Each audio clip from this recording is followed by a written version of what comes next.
I'm Dylan Playfair. And I'm Tyler Smith. And this is Bromance. Nailed it.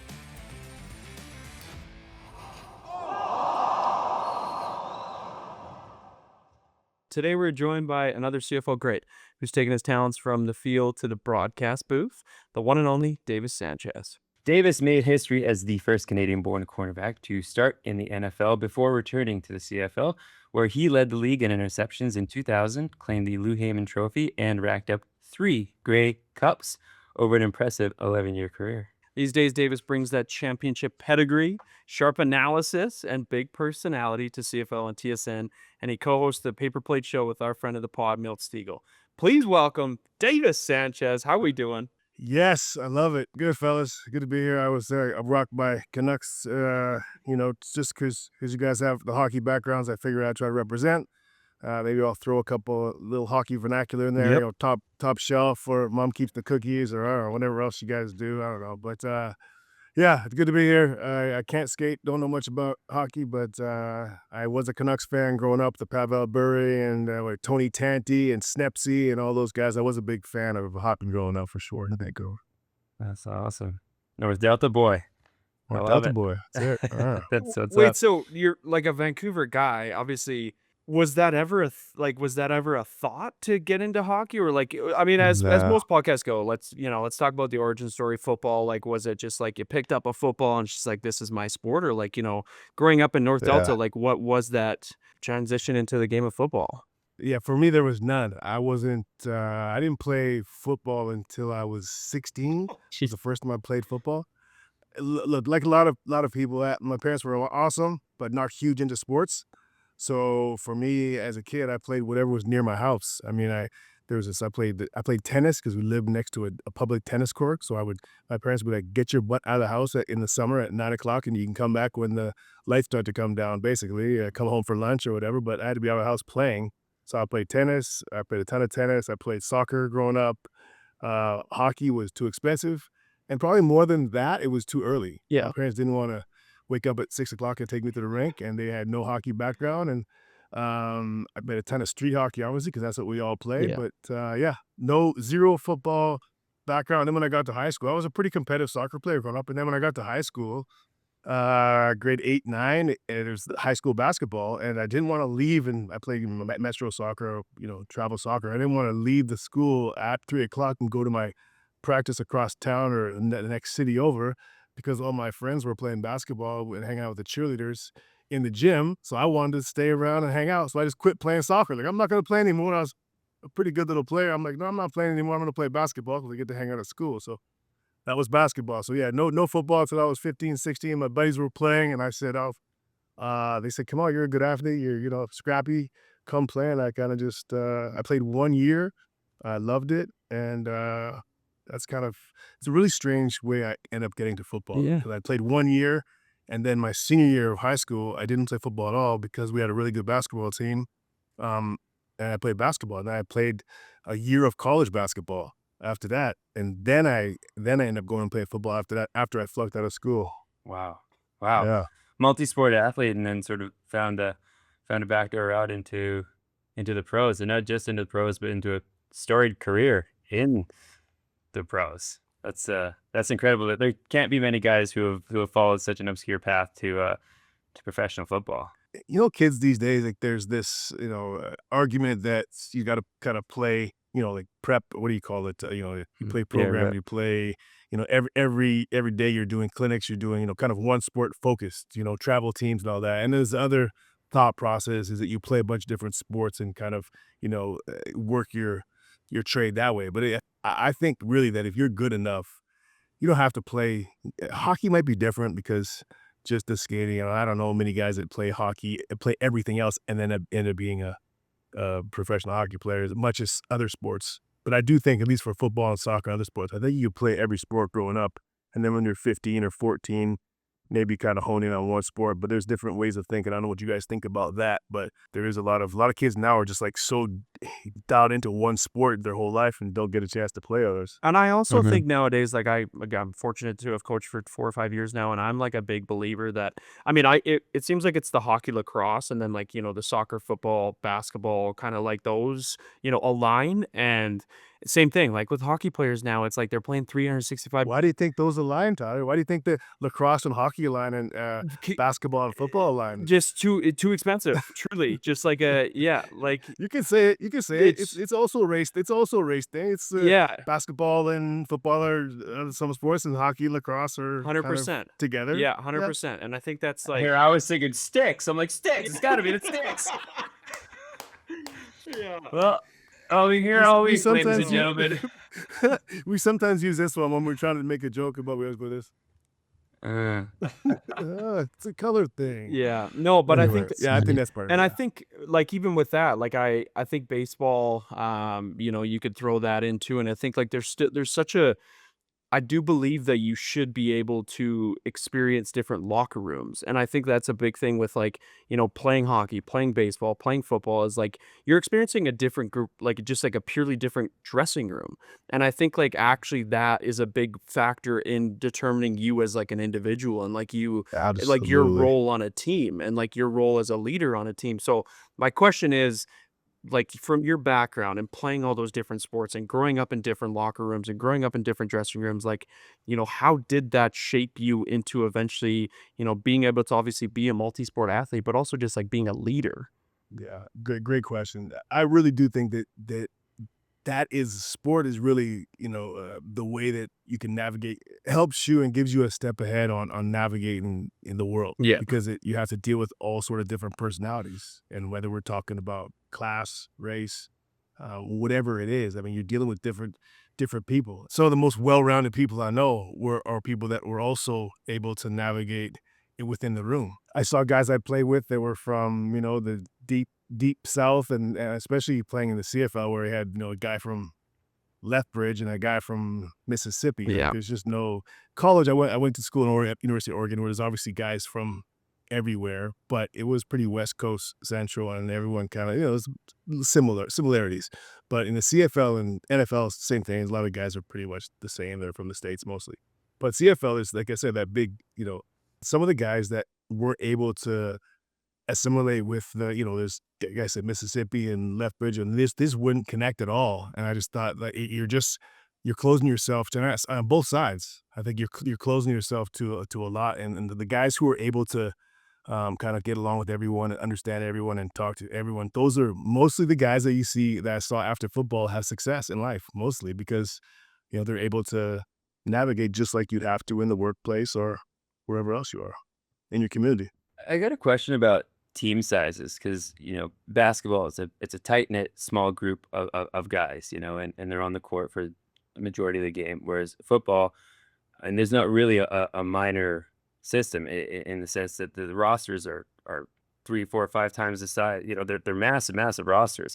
And as someone who has won with a team like that, like, what are the dynamic differences with working with a small group of guys and playing a sport where you kind of you're in very close contact, and then this much larger team. It's almost more of an army type thing than it is a team. Like, I'm fascinated by that dynamic. I'd love to know more about it. Yeah, great point. I could tell you, in an NFL locker room, you could play with a guy for a whole year, and we're there for 9 months a year and 8 to 10 hours a day, and there's going to be guys that I might have said 3 words to in a whole year, and that's just the way it is. And it's not. It's just that you really spend time with your position group. You're gonna know all the defensive guys. You're gonna know most of the defensive guys, and the defensive backs. You're gonna have dinner together, breakfast together. Hang out together, go kick it after. And there's that thing. You guys will understand this. It's also you hang out with the guys that are in your class. So if you were rookies together, you hang out with the rookies. Those guys will kind of always be your guys. So yeah, I think that's the big dynamic. And if I look back to basketball, I was friends with every guy on my basketball team because there's only 12 of us or 15 of us, and we were all buddies. So I think that's the big dynamic. And in regards to a football rookie class, I'll give you this: we had I include myself into a great Hall of Fame rookie class with the Chargers. That my rookie class with the Chargers was LaDainian Tomlinson, Drew Brees, and myself. three absolute legends and three absolute NFL legends came in the same class. Also, Doug Flutie also came into the Chargers the same year. He was the rookie, but he also came from Buffalo that same year. So pretty legendary class of 2001. Wow. Just say Tomlinson, and then you finish with Sanchez. I saw you chuckle at me there. I saw you chuckle at me, Dylan, for throwing my name in the hat there. I love that. I love Tyler, that. you kept a straight face, Tyler. I appreciate you. Thank I got you. Yeah. I'm such a proponent of believing in yourself, and positive self-talk is That's a right. huge part of my ethos. go. So I love that. Let's go. Okay, so I'm kind of going back again, but like you're going from North Delta playing basketball, and then you're going to University of Oregon, and then you're in the NFL. Like that's got to be like a crazy couple of years. So, this podcast is Bromance and like your boys, and like obviously some people are grateful where they get to experience that the trajectory, the path, like with their people that they grew up playing with or grew up. You probably don't have that opportunity to especially since you only started playing football a couple of years before. So talk to us about like how was that? Like how was that path where it's just like, damn, like now I'm in University of Oregon trying to, go to the NFL, whereas a couple of years ago I'm just like, playing basketball with my boys back home. Like I guess talk to us about like the friendship dynamics of like how like who'd you lean on, like who'd you latch on to, Yeah. and everything like that. It's a good question. And I actually, the reason I went to Butte was a junior college I went to, and that's the pretty powerhouse junior college in California. Aaron Rodgers went there. Mhm. But anyway, there was a guy from Vancouver the year before. His name is Mark Luyama, and he played for the Surrey Junior Rams with me the prior year. And so we played on that team together. That's kind of like junior football, if you know what that is, the year after high school. So when I left, I went to play basketball at university. So my freshman year, I played at Capilano College in North Vancouver, played there. Didn't really want to go to school, wasn't mature enough to handle that stuff. And so I finished the season. And then after the Christmas holidays, I just didn't go back. I'm like, I'm not going back to school. But my friends were playing junior football. And with that, you don't have to go to school. So I went and played that, went and played junior. So my guy that went down to Mark, who went down to Butte the year before, he said to me, hey, you should come down. It's great, get down here, you'll love it, and you could play down here. So I basically went down there. Not only was I not a recruited or a scholarship player, the coach had never seen me play. Like, he knew nothing about me. So I got down there, basically, they picked me up at the airport. He has never seen me play, doesn't know anything about me, and I just show up. So I had a guy there that was, kind of vouching for me, and I lived with him right away. And he became a strength coach in the NFL. He was with the Niners for that Super Bowl team with Kaepernick and those guys. He was the head strength coach for them. He was there for 10 years, I think. And we've been friends for life, still to this day. But relationships in football, I've really kept, I think, pretty much in all my teams. I have lifelong friends. I mean, there was people from Oregon at my wedding, from school. There's people from Montreal, the West at my wedding. There's Chargers at my wedding. So I mean, the guys that I've been friends with, I kept for all my life. But you're right, I definitely moved around. But yeah, that's I don't know if that answered your question, but the Very much relationships, I think you lean on those relationships, because those guys also understand what you've been through, what you're going through, and it's hard to. I'll say one more thing. The off seasons, when I finished the off seasons, a lot of times I would stay in the place I was playing. Like I stayed not in Montreal, but I would go back to San Diego a lot, even when I stopped playing there. Just because when I went back home, my friends there just kind of weren't. They moved all their lives. They were doing work and kids and other things, 9 to 5. Where everyone in San Diego was doing the same thing I was doing. They work out in the morning, then go for lunch, and then have a treatment or do whatever else. It was really hard to kind of get back assimilated with my friends in the off season, just because of what we're doing. Ever heard of the 4 C's? Okay, buddy, not this again. Well, diamonds are forever, Ty, so we need to get the Bromance listeners up to speed so they don't make a mistake when they go to pop the question. You raise a good point. I literally had no idea what I was doing when I started looking for engagement rings for Kat. So, as you were. Oh, the 4 C's, cut, clarity, color, and carat. Carat is the size of the diamond, but those other 3 C's, they work together to make the whole place shimmer. Which we love, because sure, they'd marry you with a paper ring, but diamonds are way more water resistant and never go out of style. Charm Diamonds has been part of your perfect proposals for over 50 years, and we know they won't let you make a mistake. Take it from me, you don't need to know a thing about diamonds, just that you have found the perfect person to give one to. Shop in one of their many Canadian locations or online at charmdiamonds.com now. It's funny. I think a lot of us are asked these questions of how did you get into said sport or said profession, which is a very common question. But there always seems to be one relationship, one person, one mentor, one friend who sort of opened a door that you may not have seen before, and that's really why we ask those questions, because it oftentimes boils down to, well, I had this person who vouched for me, who stuck their neck out and who trusted in my abilities enough to put their name on the line. And that's a lovely through line that we really get to discover in this podcast with almost everyone's career. Did you have that? I did. Yeah. I was playing junior hockey in Merritt, and my plan was to play pro till I was in my 30s and then go to film school. And after a challenging season and some injuries in the summer, I told the guys were sitting around before practice one day, and I was telling them I was thinking about going to film school. And Sylvan Harper's dad was a location manager in Vancouver. He went out and found locations for films and TV shows. And he goes, well, I'll talk to my dad and see if he can help you out. So he calls Scott, his dad, and his dad calls me and says, don't go to film school. You come out here and you work on set, work behind the scenes, go to acting classes on the weekends. You'll figure out if you like this lifestyle, because it's not what you think it is. And you'll learn more about making movies than you will in a classroom. So I had a tough but necessary conversation with my coach, and I packed up my Sebring and drove to Coquitlam and lived in Scott's room while he played hockey on the team that I was just on. And his dad got me a job literally sweeping up cigarette butts on film sets. And I would ask to be placed by craft services, which is where all the food is, so all the actors generally hang around there and have their coffees.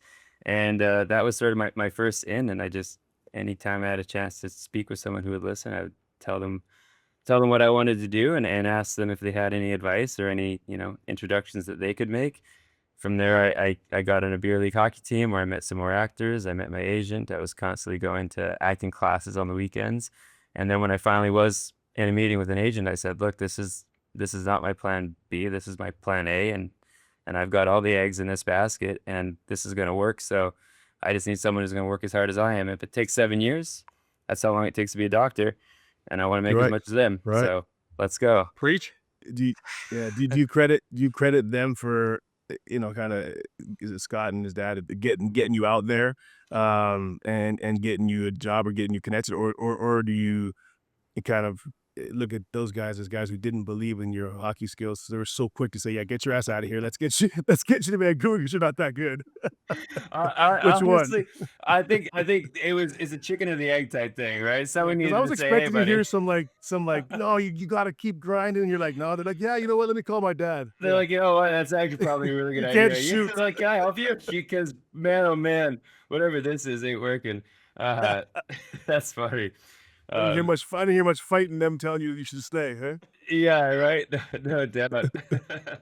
I was scrappy though. I had a pretty clear idea of what I wanted, for you. and Good for then sometimes when a door closes, you got to find a window and climb through, and that was it. I think one of the greatest strengths that we can have, and I try to tell younger people this all the time, and my mom used to say this, rest in peace, my mom is no longer with us, but she used to always say this to me. She always said, Davis is very aware of what he can and can't do.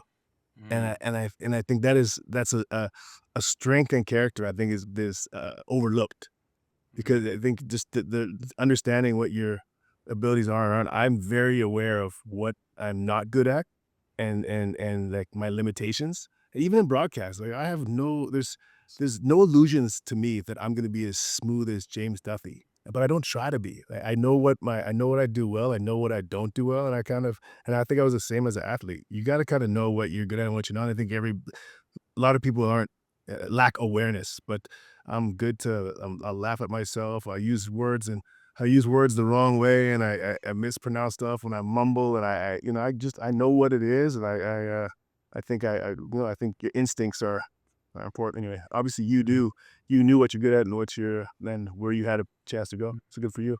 Thanks, hey man, and I think there's a power in that, almost self-deprecation. Going, I know what I can't do.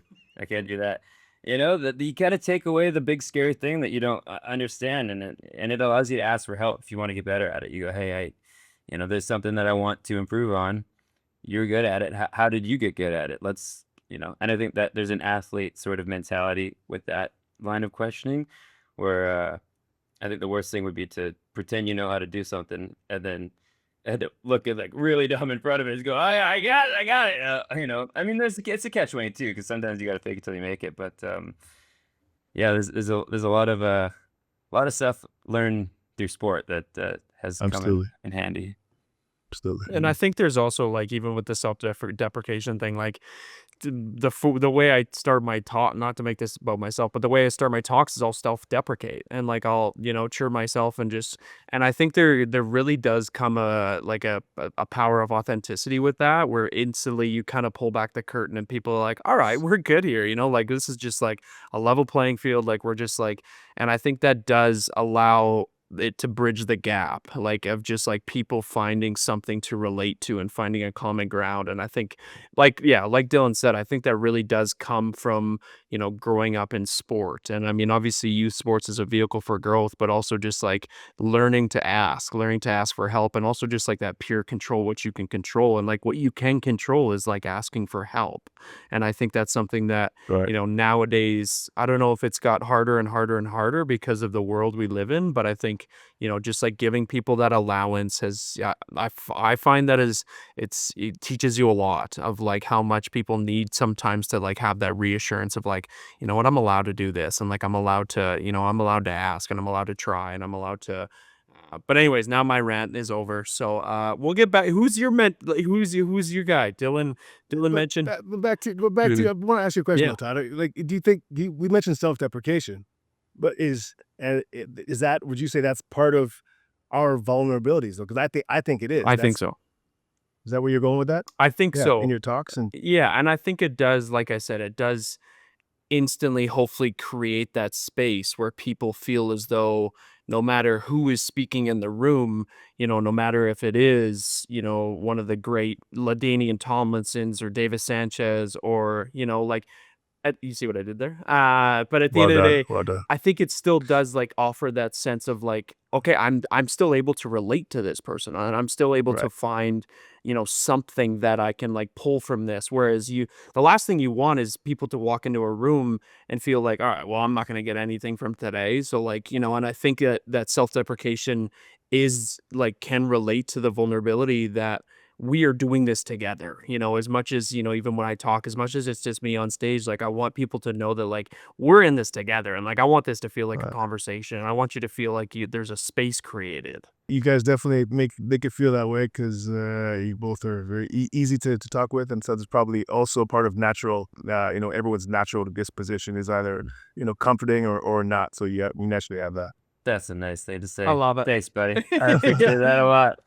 I appreciate that a Okay, lot. but we gotta let's talk about victories, Dylan. Let's talk. Yes. Because growing up in outside Leduc, obviously, I know the Edmonton has the Eskimos. But at the end of the day, like still, for you, just like growing up now, or not growing up, but playing in all these like places that do live and breathe their CFL team, like. How was that, I guess, going from the NFL to now the CFL, where you're in Canadian cities, Canadian markets, and then also getting the chance to experience, the top, like the peak of like, okay, we, like I did it, we won. So like, talk about that. In what regard do you think? What's that? I think first off, I would obviously, like being a football fan, I would like to know, going from the NFL to the CFL. I mean, how does to like just straight Yeah. up, like how was that? Yeah, that's a good question. Yeah, so there was definitely a hangover for me at the beginning, and I think it's natural. I think you'll see now me as a broadcaster and an analyst. We often see guys come back from the NFL. They'll sign big contracts when they get back to the CFL because they've proven their worth. And I got another good thing I'll mention about people and how the way people think. But it's natural for that. And those guys usually have down years when they come back. They have more experience. They've not played in the NFL. These are Canadians. Like if you get how it works in the CFL, if you're a Canadian that played in the States especially when I came out. It was even if you played Division I big time college football, you would automatically kind of have a bump on the guys here because there weren't as many guys going down south. So I played at Oregon. I didn't play my senior year. I broke my leg, and I still got drafted with the 6th pick overall. And I didn't even play my senior year. So, but that's just because there wasn't as many guys that played big time college football. Now every Canadian kid plays at a D1 school, like there's if they want to. But anyway, the Canadians that go down and have a shot at the NFL, or guys that are played in the CFL prior and then go down, when they come back, they get paid a lot more because they have that NFL pedigree now. But they usually have down years. But it's like, to your point, it's a natural kind of like a letdown or whatever, because you just were, had the chance to make $10 million, or you were just playing in front of 80,000 people and on ESPN, and now you're back in Saskatchewan or Edmonton or wherever it is, it's great if you're coming out of Queens or coming out of wherever, it's great. But when we're playing in Kansas City with Patrick Mahomes, it's a naturally, a tough deal. But it's funny. So what I was going to say is, I just thought about this now, but it's a great lesson on how the way people think. So my rookie year in the CFL, everybody loved me because I was the underdog. So I was a Canadian that played an American, but I played cornerback, which I don't know how much you guys know football, but it's definitely American position. There's not many Canadians that, like, you hear as the first Canadian to ever start in the NFL at cornerback. There's not a lot of Canadian corners. There aren't some now, but there weren't then. So everyone kind of loved me. I led the league in interceptions, and everyone was like, oh, everyone kind of. And I came back. So I went to the NFL, played a couple years there. I came back, and I got a big contract, and then everybody hated me. It was like, I'm the same person. Nothing's changed, but now I have a bigger price tag. I'm in CFL terms, I think I was the highest paid defensive player. I was making money. Now I'm overrated. Now I'm not that good. Now I'm cocky. It was all this. I was exactly the same person, but because I was an underdog, and because I was, hadn't, got paid or hadn't had a contract yet, everyone loved me. I came back, and I was overrated and nobody liked me. So, I mean, I'm not nobody, but the other teams and other things, so it's just interesting, the dynamic or perspective people have, and that goes to probably to anything. Everyone loves the new guy, and anyway. And I always people thought it love was to funny. hate too when you achieve a level where you can come back and command that sort of a salary, raise, and you've got that clout. It's a complete dynamic shift where, you want the scrappy underdog to win, and then he comes back and he's a little more Hollywood, for Yeah, lack of a better right. term, right? Yeah, And sure. there's something to go, I don't know. I don't know. And I have a punchable face too, so I also could see I could be annoying. I could see it. Yeah. I don't know if I mean, obviously broadcasting is working out fantastically, but I do feel like acting, you'd be great, man. You should dabble, because you got the That's funny. thing. You Love got it. it. Appreciate it. Yeah, we're having fun. We're having fun for sure. That's Yeah. And then, awesome. okay, now I'm a big, like, bromance, you could go to the just, like, friend and friend, but I think obviously, like, you have been a part of, I think it's pretty rare to win a championship no matter what league, no matter what, with 3 separate teams, like, full-blown, like, separate organizations. So this is a thing for, like, the listeners that I see nowadays. A lot of people talk about culture and, like, how a winning culture, and even that doesn't even need to translate to a sports team, but just like even communities, organizations, like having a culture that people want to show up, people want to do their part.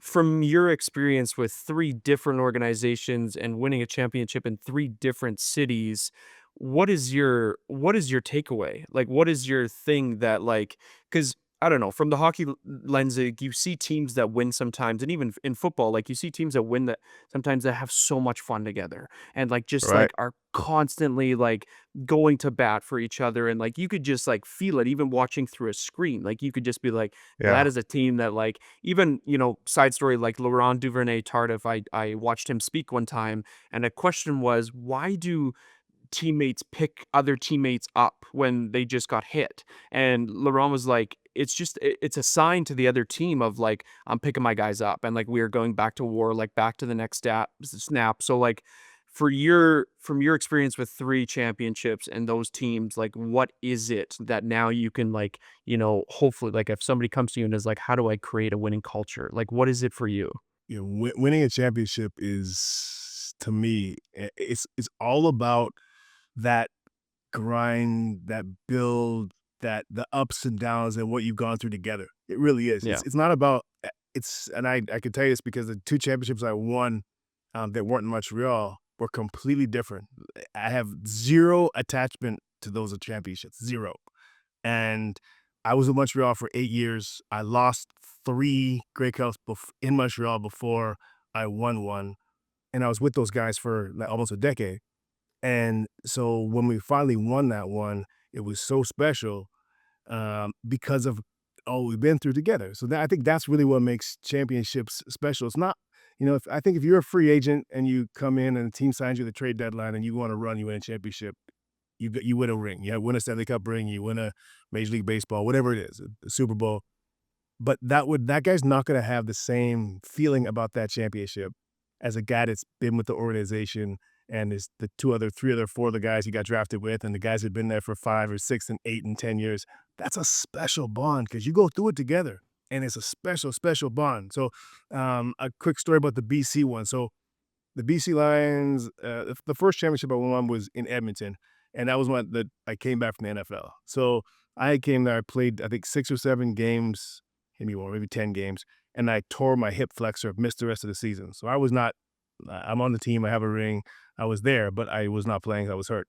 That offseason, I signed a 4-year contract, which is really long with CFL terms, and they traded me after the season was over because that was the whatever thing. But I had that championship meant nothing to me. I gave the ring, my dad has the ring, it's cool, I appreciate it, I love the guys there, but it means nothing to me because it wasn't that I didn't play in the game, but I had no sweat equity into that. The relationships weren't there, and I left. The BC one, it was my last year playing, and we start off, feel free to laugh at my expense here, back to the self-deprecation. I was 36 years old trying to play cornerback. I had a really good year the year before, so I thought I could still play one more year.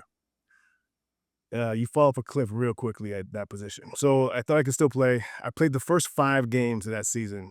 We were 0-5, and I was getting absolutely lit up. It was like I was playing terrible. So we played 5 games. Wally Bueno calls me, legendary coach Wally Bueno, and he's like, Davis, we're going to move on. We just don't think you have anymore, whatever. I said, I'm hurt. You can't really move off me. Like, I have an injury. He goes, yeah, we're going to pay you an injury settlement. We'll announce that if you want, we'll announce that you're having season-ending surgery. Instead of cutting you, we'll pay you your money and whatever. I'm like, okay, cool. We were 0-5.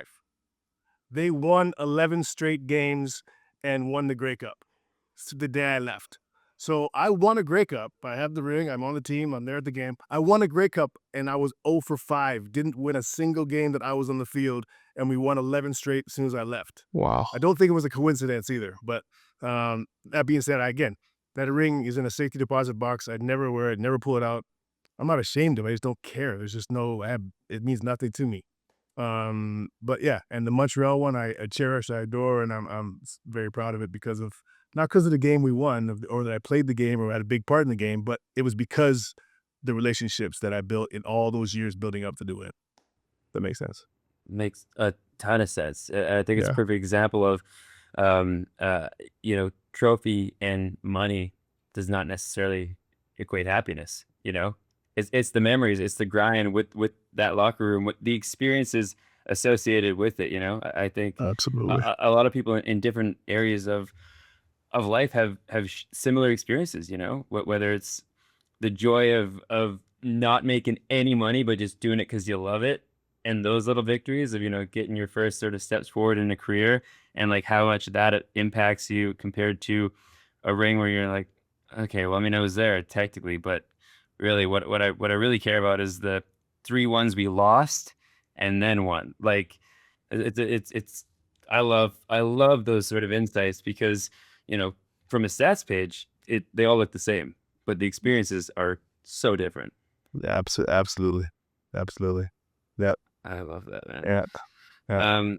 Yeah. So we obviously bromance. We talk about friendships. We talk about keeping connections. So you've been very, very good about lifting those up around you and mentioning that you've got people who stayed with you throughout the journey. Can you talk a little bit about the techniques that you use? I mean, it seems like a simple thing. You stay in touch, but Mhm. I think it's important to talk about because in a day and age where we have so much access to information, I think people can feel quite isolated. So, are there tools that you use to essentially stay in touch with Yeah. people who matter? I find nowadays if there's tools that you could share, I'd love to hear them, because I do find one of the things is I find really tough nowadays, and I was listening to a podcast and they were talking about it. I think it's a great way to put it. It's you only have keeping in touch with your people. They feel like the term they would use is like you're a sellout, or you're not loyal, or whatever it is, because I don't talk to my best friends from when I was 16 are still. There's about 5 guys that are my best friends when I was 16. They're still my best friends. I talk to them all the time. But we talk now once every 3 months instead of, once every whatever. And when I go on vacation now, I go on vacation with my neighbors. I go on vacation with my kids' friends. I go on vacation with my colleagues at work. I don't do the same things with those friends. And I find myself feeling guilty. And the podcast is talking about, about the pie you have and how much you can pour into relationships. And they say, even if you only pour, you might pour 80% of your friend relationship into your neighbor or your kids' friends, because that's what you're spending all your time and your energy. You only have so much juice in you. And now you're only spending 5% in your childhood friend that you've been friends with for 30 years, and you feel guilty about it. And, they talked about that you shouldn't feel that way. And I'm learning now that we only spread ourselves, so thin, and talk about, mental health, and we talk about, the depression, or, being energized. Like I just don't have the emotional juice that I used to have to give it to everybody. And my wife, I love her. She's wonderful, but she has way more juice than me.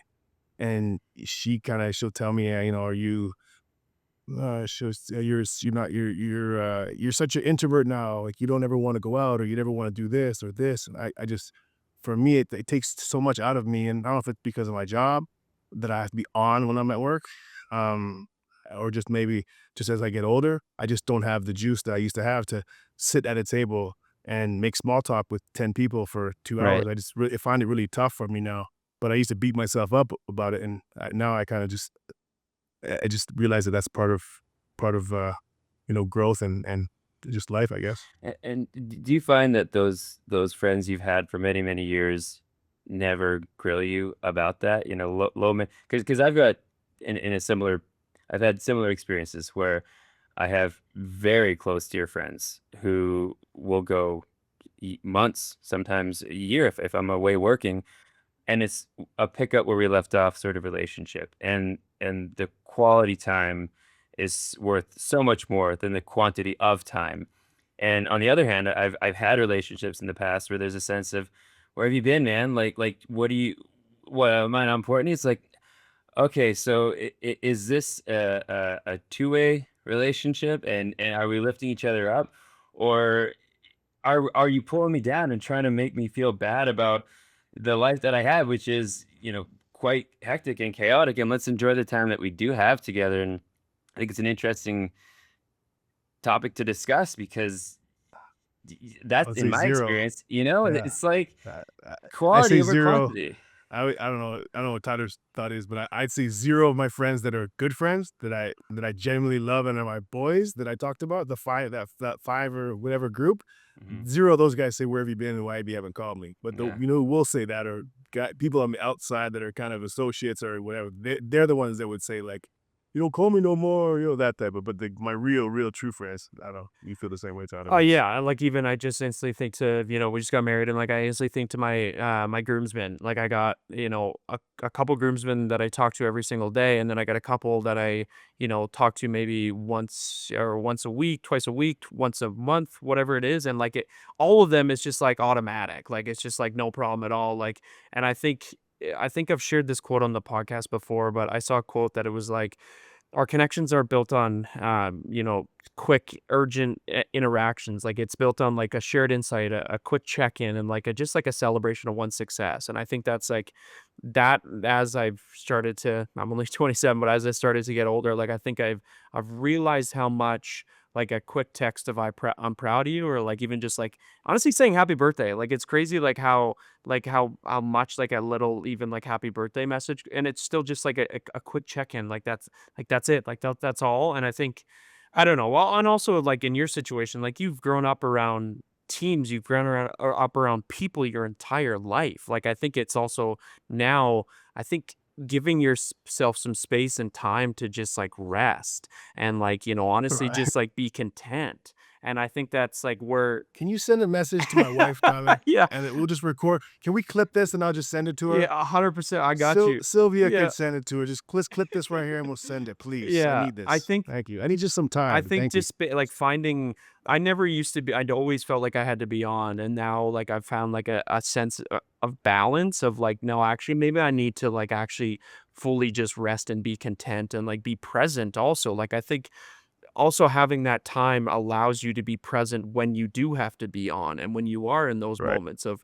So my question after that long ramble is like what brings you joy, like what truly, like what, like when it doesn't have to obviously be like the vacations with the neighbors anymore, like what actually truly brings Davis Sanchez joy now, like what is that? On my mother had cancer. She passed, so we knew she was passing. They said like she had 3 weeks or whatever it was. So we like got to sit at her bedside for this time, and on her deathbed, her friends were coming over and visiting, and she kept on saying, "It means so much to me, be true, genuine, authentic relationships that I have." And my mom was a very authentic. She wasn't a phony. She really was like, people love her because she was true and authentic and real. She used to always say that, "I'm real." Like, and she was very, very real. And that's, as she was passing, that's what meant the most to her. It wasn't that, she was successful, she did well. It wasn't anything else.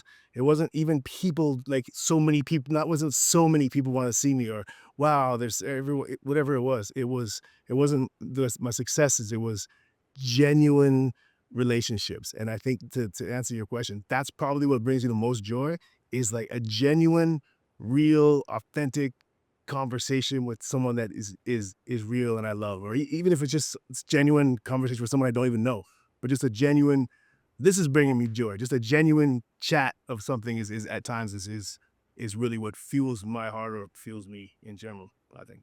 I love that. There's a lot That's of awesome. there's a lot of phoniness in this world, and a lot of small talk and bullshit, and it's necessary in the world, but that drains me. That's exhausting. Yeah. And I Yes. think there's, Yeah. even to touch on that, there's you can tell when somebody is truly curious.